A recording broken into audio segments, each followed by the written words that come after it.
So I was watching River Monsters the other night. It's a show where this guy investigates stories of these supposed man-eating fish and potential man-eating fish. You know, like piranhas or just giant catfish. And of course he's white. And it's a real cool show. What he does is he investigates the stories, investigates the areas, and he's like, well, you know, this could happen, so these fish can potentially get to this size, blah, blah, blah. And last night, Thursday night on June 18th, he went to Germany, and then he went to Spain to investigate Whale's catfish, and I forgot what the river was in Spain. But those catfish were part of an experiment done by a scientist in 1914 who released them. And there's a catch and release policy on that river, so, you know, they catch the fish, they release them, then the next year they're bigger and bigger and bigger. And he caught a fish that was like 147 pounds. And then he did an experiment where he got in the water. He had 9 pounds of weight on him, and he could stay afloat pretty good. Then he got like a 20-pound rock, and then he just sunk. So he was saying a fish that can exert 25 to 30 pounds of pull on me is gonna, you know, bring me under. And he weighs like 75 pounds or something. And of course, then after he fishes for him and catches them, he, like any sensible white person, he has to get in the water with them.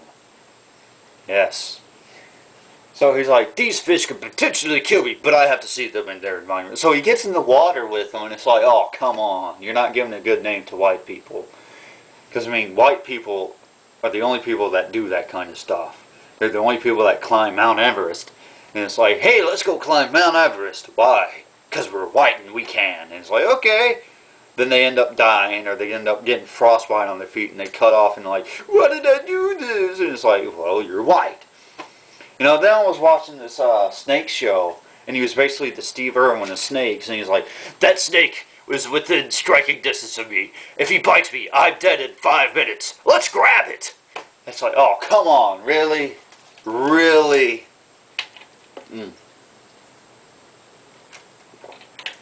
And then that brings me to Monster Quest. Every show ends the same. They never find Jack Diddley. One episode was the Jersey Devil, and they didn't find it. They had this whole search team in this like 2-mile radius, and every time they saw something move, they didn't have their cameras ready. They were like, oh, I saw it. I thought I had my camera ready, but I didn't. It wasn't set up for the shot, or was it on? And it's like, come on, really?